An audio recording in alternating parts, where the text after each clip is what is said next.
And we're back, and we're going to be talking about Mayfest, and our guest today is Heather Pingry. Am I correct on your last name? That is correct. All right, we're in business. For the sake of folks who might not know, what is Mayfest? Mayfest is a 3-day arts festival. It's the largest arts festival that Tulsa has, and we are celebrating our 49th year this year. And you are the director. Yes, I'm the festival director. You said 49th year? 49th year. It goes back that far. I didn't know that. Yep, it was started by the Junior League in 1973. I'll tell you what, don't eat breakfast, lunch, or dinner before you go to Mayfest, because anything you could possibly want is already going to be there, except Absolutely. for butter sculptured cows. You've got it all. That's right. We do. We've got everything anyone could want to eat. Something fried on a stick, we've got it. Nice, authentic Mexican tacos, we've got it. We've got great drinks that come in actual pineapples. So you see people walking around with their pineapples, and they're delicious. And we've got just something for everyone. You said it goes back 49 years. How did it get started? Who's responsible? So the Junior League started it because there was an anniversary of the city of Tulsa, anniversary of the opera, and anniversary of what was at the time the Tulsa Philharmonic. And so they wanted to celebrate Tulsa and the arts. And so they, as volunteers, put together this festival. They called it Jubilee 73 when they did it the first year. And then after the first year, they handed it over to what was Downtown Tulsa Unlimited and the Arts and Humanities Council of Tulsa. So they started it and then handed it over, and it's continued on ever since. I'm going to cross my fingers when I ask you this, but does anyone have a poster from each of the events that go back 49 years? So they didn't actually start doing posters until 1978. And we actually have one copy of every year since 1978. That's a good thing. That's a Yeah. really good thing. You know, it always amazes me that two things come out of Mayfest every single year. Number one, it's going to rain. Now you know it, and I know it. We're going to have somebody somewhere. It's going to rain either in the morning or right in the middle of people walking through. So, folks, if you're going to get wet, if you don't mind getting wet, it's going to happen. Just go with it, because you'll be fine. Exactly. The, Just bring your umbrella. It'll pass. And that's last year what it didn't rain at all, actually. So exactly. we were really lucky last year. It didn't rain at all. But yeah, just bring your umbrella and be ready. And the artists still stay open while it's raining, so you can still shop and just be prepared for the weather. You know, we were down there one year. Oh, it's been about 20 years ago, Mhm.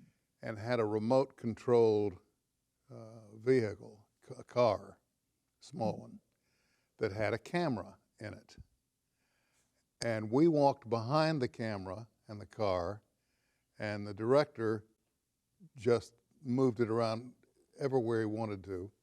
Yeah. And then we got back in the station late that night after shooting for about 2.5 hours. The footage was phenomenal, the things we I saw. bet. Because people would see it, and at first they weren't quite sure, and then they start to ham it up. Yep. And Yeah. then you could almost swear you were out at Oktoberfest, you know? Right. It's, it always impresses me how many artists come to show their wares. Can you give us kind of a rundown as to what to expect this year? Yeah, this year we actually have more artists than ever. We've got about 150 artists. About half of those are juried artists, and they are the ones that come from all around the country. They go through a stringent application process and have all types of medium. And then we also have our local artist section, which makes up about half of the artists as well. And we had a record number of applications this year for our local artists. And so we were thrilled to have that. We were sad to not be able to offer each of them a space, but thrilled to have that many, new artists coming. And so we've got lots of new local artists. lots of great new jewelry artists and some favorites, of course, as well. So, I mean, you can buy almost anything you could think of, like that painting right there, which is incredibly huge and beautiful. To pottery, we've got jewelry, we've got wood, we've got all kinds of amazing pieces of art to buy. And it's Mother's Day weekend. So, what a better way to buy something unique for your mom than to come to Mayfest and get something that's unique and handmade by a local You can artist. find it there. Absolutely. Uh, is there any kind of a feature artist program? Well, we have our poster artists, and so that's sort of the featured artists of the festival, and that is Antonio Andrews and Tyler James of No Parking Studios. They were our featured artists this year that create our poster artwork. And still, there are artists out there that we're not going to see this year, but there wasn't room. Right, exactly. There's not enough room to hold all the artists that applied. Although we would love to be able to feature all of them, but there will be plenty to choose from for sure. So make sure you've got plans for the whole day to come and enjoy shopping and getting to know the artists and getting to know their processes. That's my favorite part, is learning about the process behind the creation of the artwork or their inspiration that they have to create it. Well, that has to speak directly to your abilities as a director. Do you travel quite a bit? Do you look at other shows around the country and look for new Yeah, ideas and new ways to present things? yeah, I do travel to other art festivals.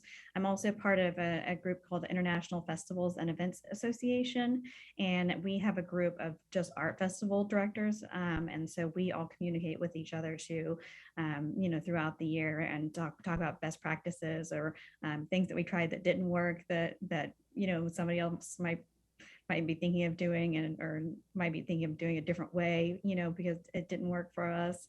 So we do keep in contact a lot throughout the years. It would be interesting to know too, and I don't know how you do this, but are you able to monitor attendance from year to year? So we have the Tulsa Police Department that does our security for us, does our estimated attendance.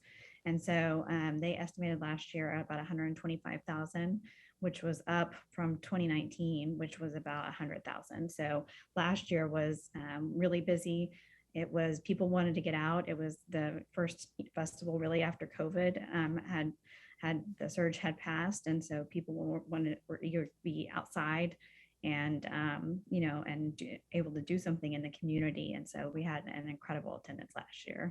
Well, and I know for a fact you've got second offenders too. People that come out, they see something and they want to think about it, or they see something and they can't get it out of their minds, so they come back either the Yep. next night or 2 nights later and try to buy it, and it's already gone. I've seen Absolutely. that. I've seen that happen. Uh, Yeah, I've seen that Lots of happen folks. a lot. I learned by watching the Pickers back before they took them off Cox Cable, uh, that if you find something, you better get it right then, because it Yep. may be gone. Yeah, that's very true. It's happened to me even. I've seen something that I've wanted, and I've been in a hurry and couldn't get it, and try to get back to the artist to get one, and it's gone. It's too late. All of the artists that I've seen at Mayfest take such pride in their work.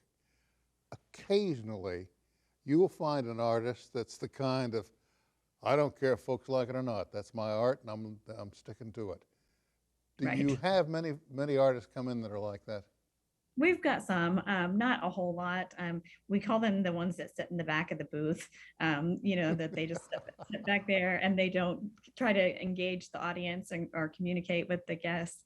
There's always a handful of them.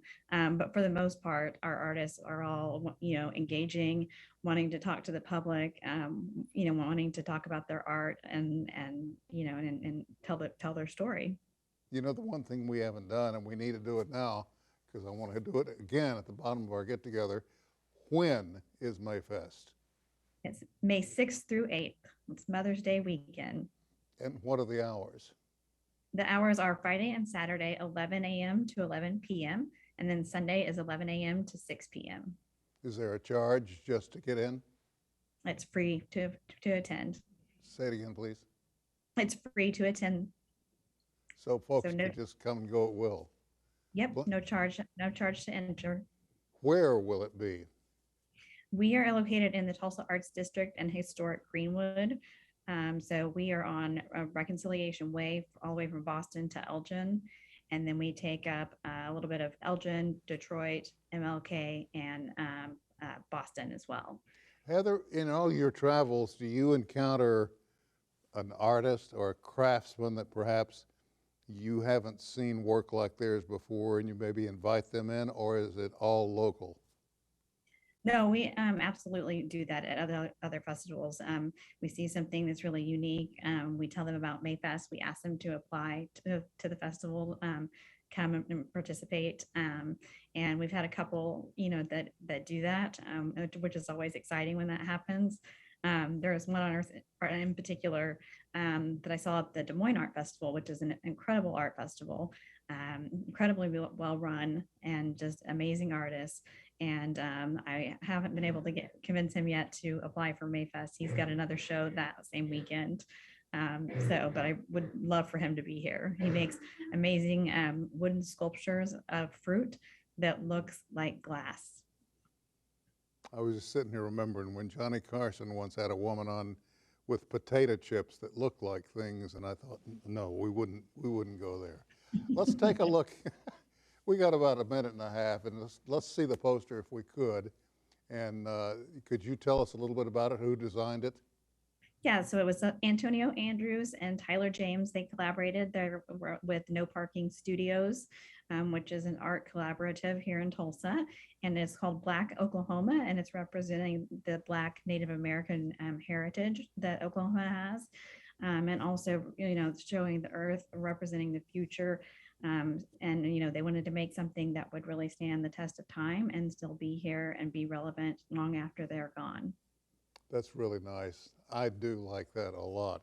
Again, give us the dates. May 6th through 8th, Friday and Saturday at 11 to 11, and Sunday is 11 to 6. Plenty of parking, and ladies and gentlemen, I got to tell you something. You're foolish if you don't come hungry, and come ready to enjoy the people and the art and the artist, and you can talk directly with the artist while you're there. And if you see this dear lady, corner her, ask her questions. That's why she's there. She puts it all together and then sings about it. We'll get her to sing someday on the show. We'll get her in here and have her sing about Mayfest. Hey, listen, thank you for taking time to visit with us about Mayfest. Thank you for having me. I really appreciate it. Look forward to the show. Maybe we can get some video and put it on and see how well it goes, okay? That sounds great. Thank you. All right, thanks again. Bye-bye. We're all out of time. Thank you for being a part of it.